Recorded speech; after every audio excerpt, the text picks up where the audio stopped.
Imagine que é 1987. Você é um operário de fábrica de 34 anos em Flint, Michigan. Você acaba de assinar os papéis de um Oldsmobile Cutlass Supreme novinho em folha. Você sai da concessionária sentindo algo que perseguiu por toda a sua vida adulta. Você sente que finalmente possui algo. Seu pai nunca teve um carro novo. Seu avô trabalhou 40 anos e morreu sem nada. Mas você está construindo riqueza. Você tem uma casa, um carro, um guarda-roupa cheio de roupas, uma garagem cheia de ferramentas e um seguro de vida que seu primo lhe vendeu. Você acredita que está no caminho certo para o sucesso. Mas eis o que ninguém lhe conta. Nem o banqueiro, nem o vendedor, nem o folheto de educação financeira no sindicato. Quase tudo o que você pensa possuir não está construindo riqueza. Está consumindo-a. Isso não é teoria, é contabilidade. Um ativo coloca dinheiro no seu bolso ao longo do tempo. Um passivo tira dinheiro. Essa é toda a distinção. Não importa o valor no papel, nem se você conseguiria vendê-lo. Ele gera renda? Ele se valoriza de forma consistente? Ele reduz custos futuros? Se a resposta para todas as três perguntas for não, então o que você tem não é um ativo. É um item de consumo com uma conta a pagar no futuro. Depois que você percebe isso, não consegue mais ignorar. Vamos começar. Em primeiro lugar, o carro. Em 1950, o preço médio de um veículo nos Estados Unidos era de aproximadamente os 1.500 hours, cerca de 46% da renda familiar média anual. Em 2023, o preço médio de um carro novo chegou a 48 mil hours, aproximadamente 63% da renda familiar média. A posse de um carro tornou-se mais cara em relação à renda, ao mesmo tempo que foi normalizada como uma necessidade. Mas a mecânica financeira não mudou. No momento em que você tira um carro novo da concessionária, ele perde entre 9% e 11% do seu valor. Em 5 anos, mesmo um veículo bem conservado retém apenas 40% do seu preço original. Enquanto isso, os prazos de financiamento aumentaram de 48 meses em 1990 para 72 e 84 meses atualmente. Não porque os carros melhoraram, mas porque se tornaram inacessíveis com condições de pagamento justas.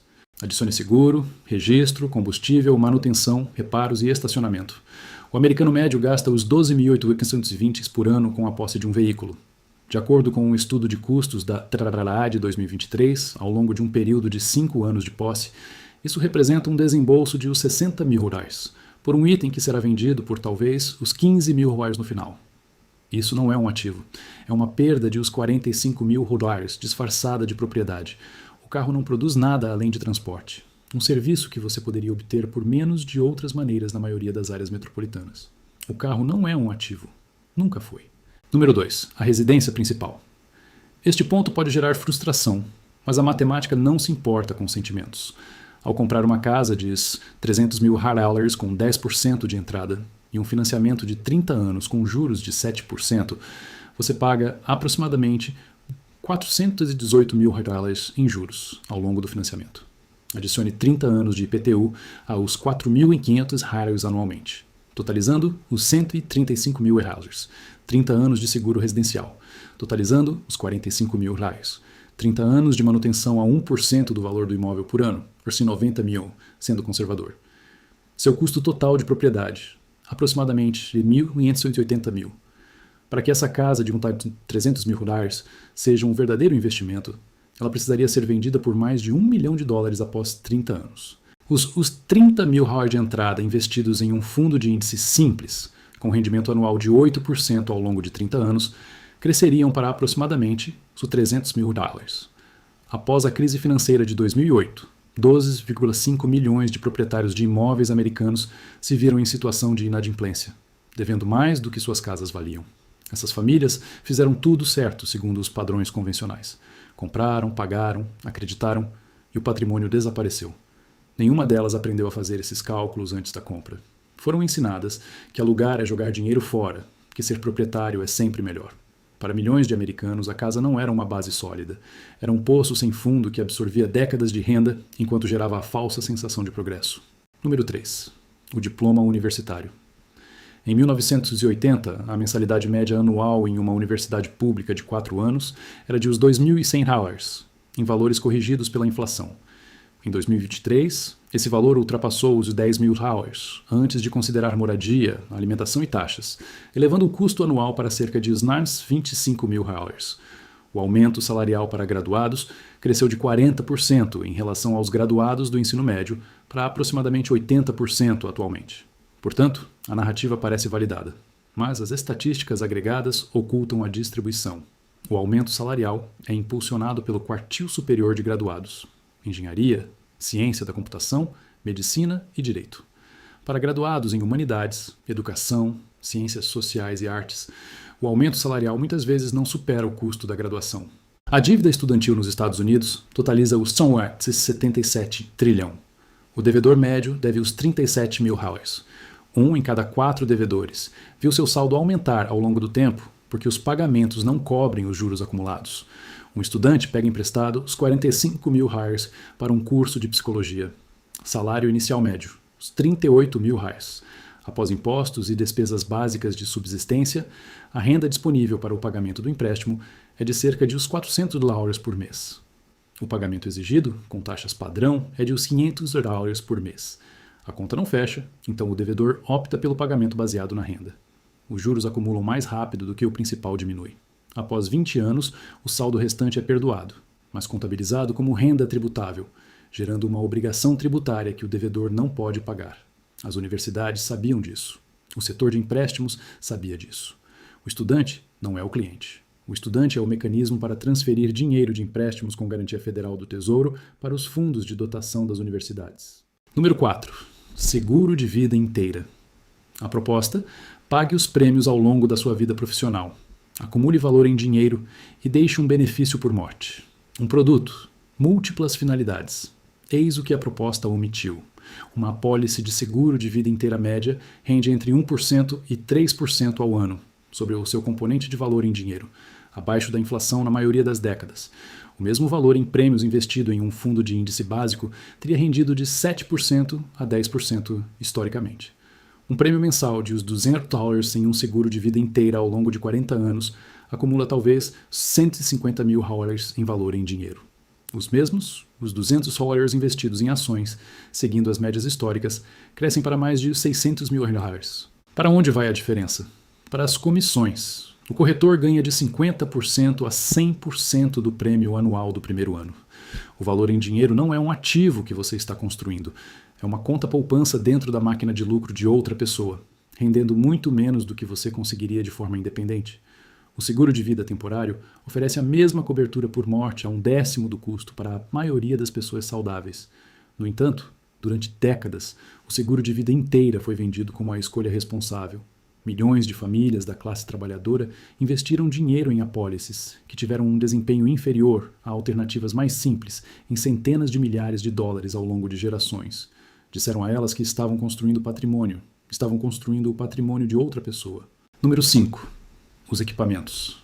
A garagem cheia de ferramentas, a academia em casa, os equipamentos de fotografia, os eletrodomésticos de cozinha de nível profissional, a máquina de costura quase sem uso.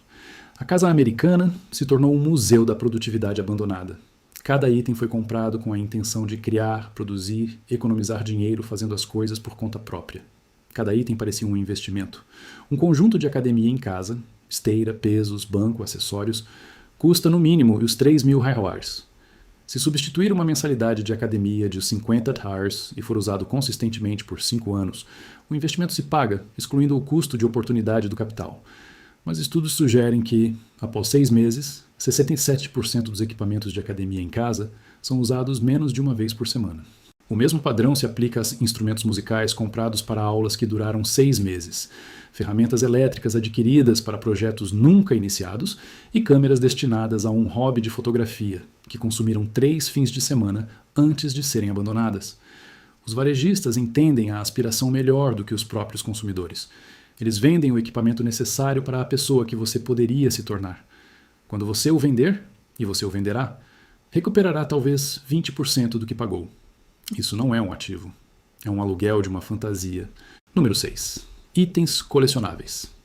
Em 1991, um cartão de novato do Wayne Gretzky, em perfeito estado, foi vendido por $100 mil. A indústria de cartões esportivos explodiu. Toda uma geração aprendeu que papelão, armazenado corretamente, era melhor do que uma conta poupança. Então, a oferta aumentou para atender à demanda. Os fabricantes imprimiram milhões de cartões. Em 1998, o mercado entrou em colapso. Cartões comprados por centenas de dólares foram vendidos por centavos. O mesmo padrão apareceu em Beanie Babies, histórias em quadrinhos, moedas, selos, NFTs e qualquer coisa de edição limitada. Itens colecionáveis só se valorizam em condições de escassez, demanda sustentada, autenticação e liquidez. Essas condições são raras e impossíveis de prever com antecedência. Um imóvel alugado gera renda enquanto você espera.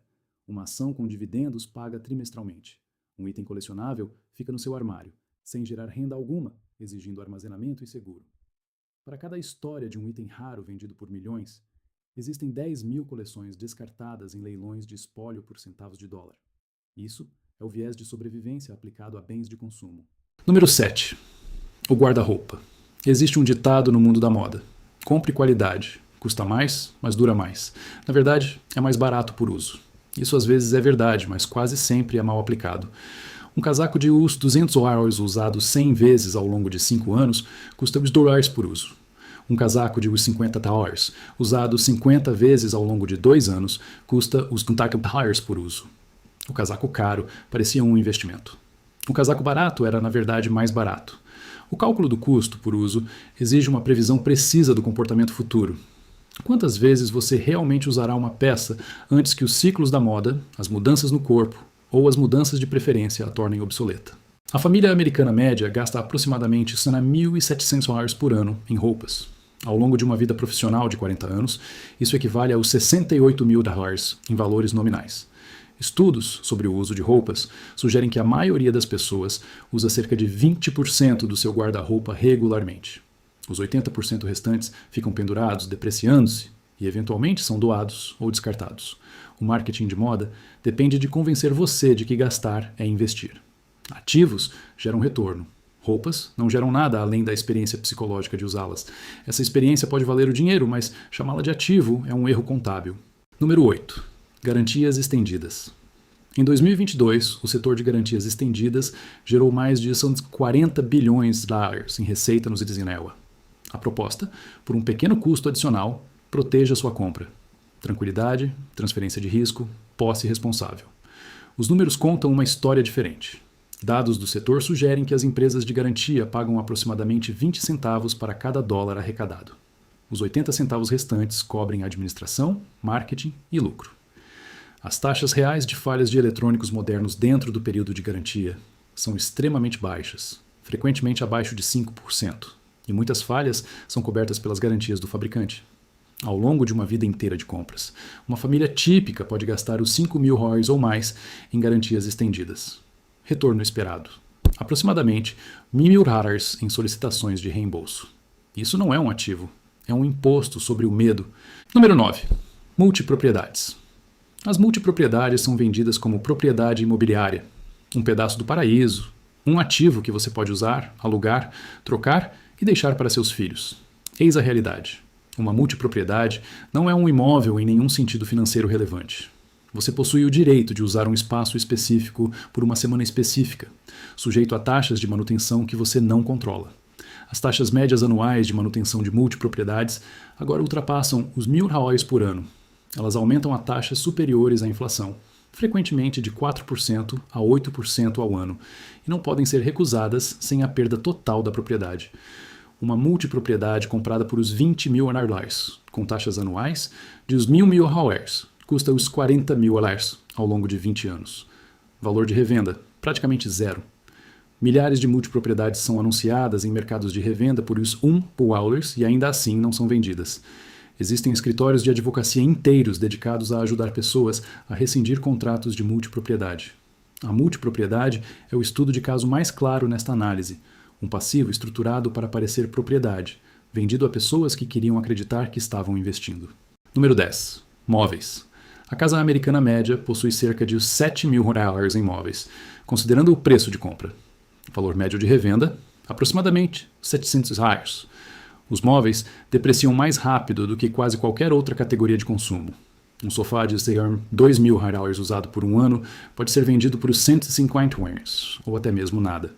A cultura do design de interiores enquadra esta aquisição de móveis como um comportamento associado à riqueza.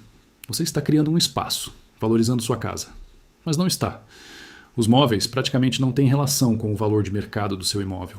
A vida útil média de um sofá caiu de mais de 20 anos em 1960 para aproximadamente 7 anos hoje em dia. Os itens são feitos para serem substituídos. Cada troca custa dinheiro. Cada item substituído vira lixo. Cada peça nova começa a depreciar imediatamente após a entrega. Os móveis não são um ativo. A loja de móveis é que detém o ativo. Número 11. Joias. A margem de lucro média no varejo de joias varia de 100% a 300%. Um anel comprado por $3.000 em uma joalheria pode conter os $800 em materiais a preços de atacado. Diamantes são particularmente problemáticos.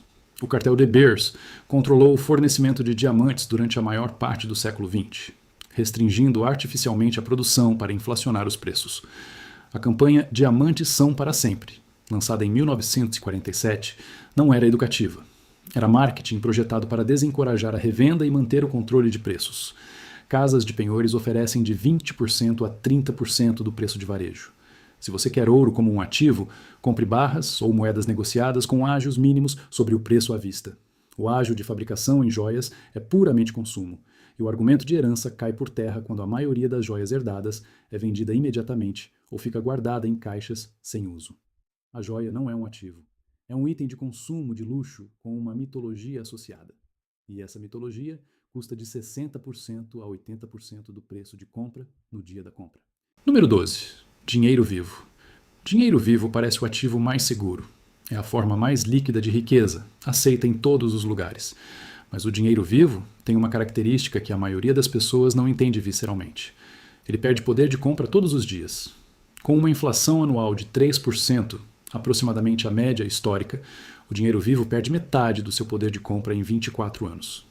$1.000 em uma conta corrente. Em 2000, compram aproximadamente $580 em mercadorias hoje. O valor no extrato nunca mudou. O valor evaporou mesmo assim. Muitas famílias da classe trabalhadora, céticas em relação aos mercados, optam por manter dinheiro vivo. Elas acreditam que estão sendo conservadoras e prudentes. Estão garantindo a destruição de riqueza em um ritmo lento e constante. E aqui está o que torna isso particularmente cruel. As pessoas que menos podem se dar ao luxo de perder poder de compra são as que mais provavelmente mantêm dinheiro vivo, porque não confiam nas instituições que oferecem alternativas. Sua desconfiança é muitas vezes bem fundamentada.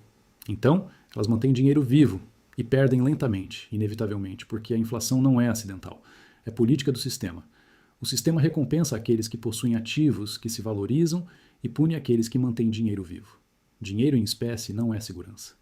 É um cubo de gelo derretendo vendido como pedra fundamental. 12 itens.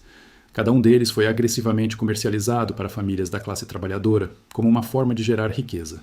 Nenhum deles gera renda, deprecia com o tempo, exige custos contínuos e é difícil de liquidar a um preço justo. Cada um beneficia o vendedor muito mais do que o comprador. O trabalhador de Flint não fracassou. O sistema funcionou exatamente como planejado. Extraiu uma vida inteira de trabalho e deixou para trás uma casa que mal se vende, uma garagem cheia de ferramentas depreciadas e nenhuma riqueza líquida. Seus filhos herdaram o mesmo vocabulário, ouviram as mesmas histórias. O padrão continua. Esta é uma análise histórica e educacional, não uma recomendação financeira ou de investimento. As coisas que você pensa possuir podem estar, na verdade, possuindo você. A história não se repete, mas o balanço sempre fecha.